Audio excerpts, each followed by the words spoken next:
Meghan and Harry's maternity plans dismantled, average American can't relate. Meghan Markle and Prince Harry's lengthy maternity plans were torn apart by a commentator who told Express.co.uk that the move could be misjudged as average Americans can't relate to the privilege. Today marks the Duchess of Sussex's 40th birthday. She is expected to throw a glamorous and exclusive party at her multi-million-dollar mansion in Montecito, California, on Wednesday. The royal family Twitter account shared 3 pictures featuring the Duchess of Sussex and a lovely message dedicated to Meghan as she hit the milestone. It read, "Wishing the Duchess of Sussex a very happy birthday today." Among the pictures included in the montage is one taken in the summer of 2018 during a joint engagement carried out by the Queen and Meghan, another from Southern Africa during the Sussexes' 2019 tour, and the last showing Meghan and Harry during their last ever royal engagement, smiling, in March 2020. This birthday will double up as a special event for Meghan given that she recently welcomed her second child, Lilibet, into the world. Her birth came with the announcement that Meghan and Harry would be taking several months of maternity and paternity leave. This was in line with the policy at their charitable foundation, Archewell, which gives employees 20 weeks of paid leave. Yet, it runs in stark contrast to the standard U.S. parental leave agreements, a market of people they are desperately trying to appeal to given where they're based.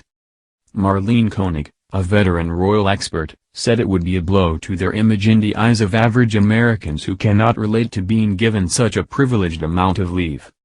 She told Express.co.uk, "We don't have paid paternity leave in the US, it's up to your employer." So that to me was like it's great, but the average American can't relate to it.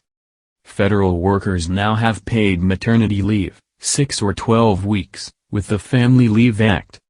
It's a really nice thing for them to have, but if Harry is going to advocate for people, perhaps he could advocate for the fact that most Americans don't get the paid leave that he's having. However, she conceded, that's something he can't change, though. But to me, he's not always in tune.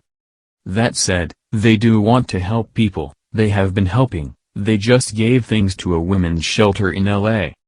The couple didn't enjoy such a lengthy period of leave after the birth of their first child, Archie.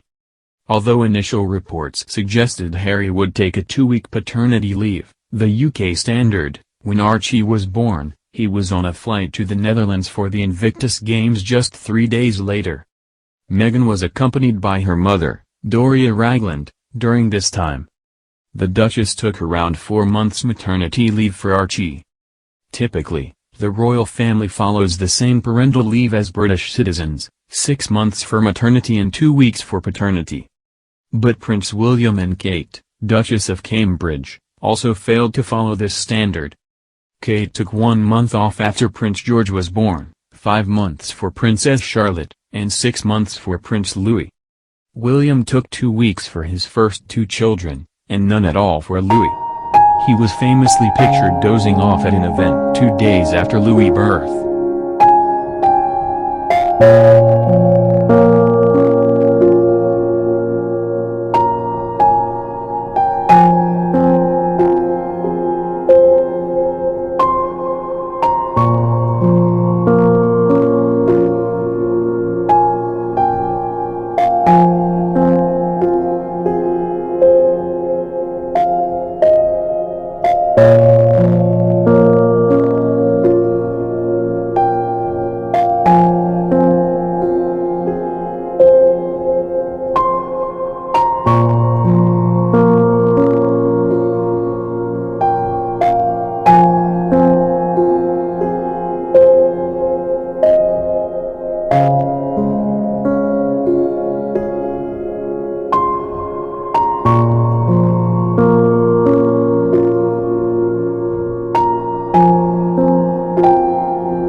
after Prince George was born, 5 months for Princess Charlotte, and 6 months for Prince Louis.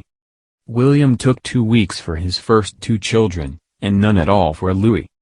He was famously pictured dozing off at an event 2 days after Louis' birth.